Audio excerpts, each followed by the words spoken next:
Hey friends, Mark Holmes here, my buddy Cowboy Joe Boo, and of course Michael Holmes, my son. And as always, thank you guys for watching, commenting, and subscribing to the Joe Boo Sports Report. Because without you guys, well, this just doesn't work. Well, it's Monday morning and it's back to life and back to reality. We've made it through the first weekend without football. Yeah. Hope everybody found plenty of stuff to do because, you know, it's going to be a while before we have football. But I got to tell you, life is interesting. I have got so many haters out there, and it is so funny. I have one person out there who said that I'm part of the 1%. That, in fact, he sent me a meme of a black Donald Trump and said, "That's me." You know, I've been called a lot of things in life, but a rich Donald Trump has not been one of them. So, you know, Donald Trump here, well, I'm going to my day job to go frame up a basement and everything else. And, you know, at nights, working at the Smithsonian, crawling around in the ceiling. Yeah. If I'm the 1%, I'm doing it the wrong way. But it's kind of funny because I'm listening to Sports Talk 980 here. And it's Deja Vu. It's the Washington Redskins, owned by Dan Snyder's radio station. And what the Redskins do every year, and not that I have room to talk with our Cowboys, but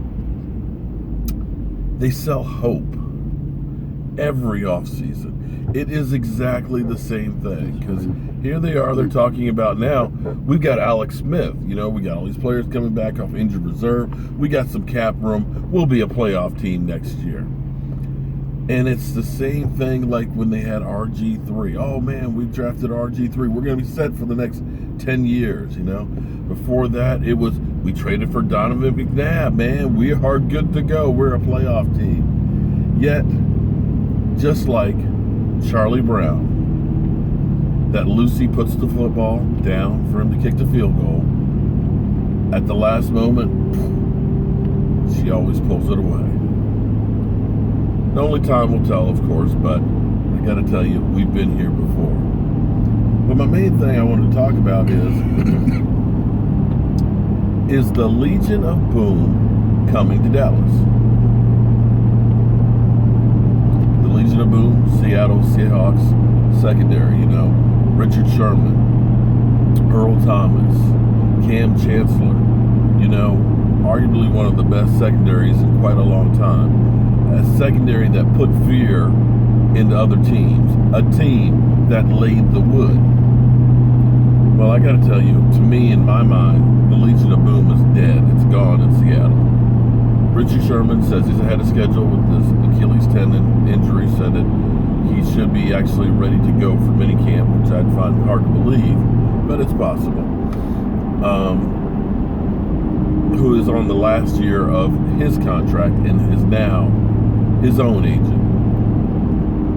You remember last year Seattle tried to trade him and get rid of him then. The architect, Chris Richards, in Dallas, now our defensive passing coordinator. I'm kind of happy about that one, to be honest with you. And we know about Earl Thomas basically saying, "Come get me." And I have a feeling that Earl Thomas is going to be wearing a star this season. So the question is, will our secondary become the Legion of Boom 2? I don't know. But I think I'm going to enjoy seeing Chris Richards take the talent that we have because, believe it or not, the guys we drafted, I think actually are really good guys. I mean, they're rookies. You can't expect a secondary full of rookies to come out and play lights out. But you look how Awuzie, once he got over the hamstring injuries and got out on the field, started showing you why he was drafted by the Cowboys. Lewis played consistent all season long.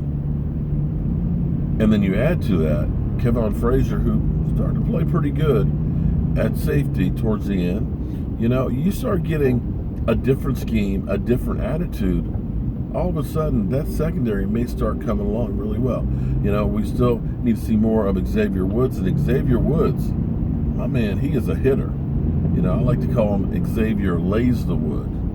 So it'll be interesting to see if we take this defense to a different level, we change attitudes.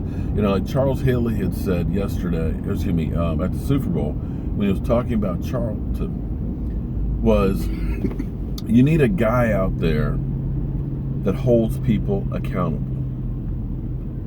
Kind of a guy who, when you look at our Cowboys, I hate to say this, but I'm not sure anybody holds the team accountable.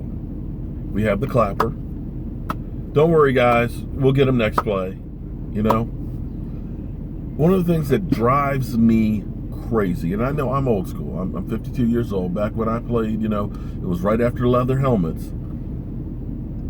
But when you messed up, you heard it. You sat your ass on the bench. If you made a dumb, boneheaded play, 15-yard penalty, you came on the sidelines, you were in fear. If you missed a blocking assignment, your ass is on the bench. I don't see people being accountable. And I remember Charles Haley, because listen, if you messed up with Charles Haley was going to put a foot in your ass. But I don't see that with the Cowboys. I think Chris Richards is going to be that kind of coach that when you screw up, you miss an assignment, you make a boneheaded call, he's going to hold you accountable. And I believe we need a player on the field that is that kind of a player. And that comes with attitude, and that becomes when the players take on the mentality of the coach. Because they're a reflection of what they're taught and the example that is led by them. I'm excited. I would love to see Xavier Woods out there knocking. I'm not going to say knocking heads because we're not going to concussions, but knocking people out. And I would love to see an Earl Thomas in there to be there to mentor the guys. You know, people say, well, he's getting old and all that. But I think you have so many young cornerbacks. You have Abuzi, you have Lewis, you have Kevon Frazier, you Byron Jones. Guys with talent, but they need that veteran presence to go ahead and teach them that little edge, to teach them those little minute details that make all the difference between winning and losing. So we'll have to wait and see if that works, but I'm hoping the Legion of Boom 2, LB2. Anything to add, Mike?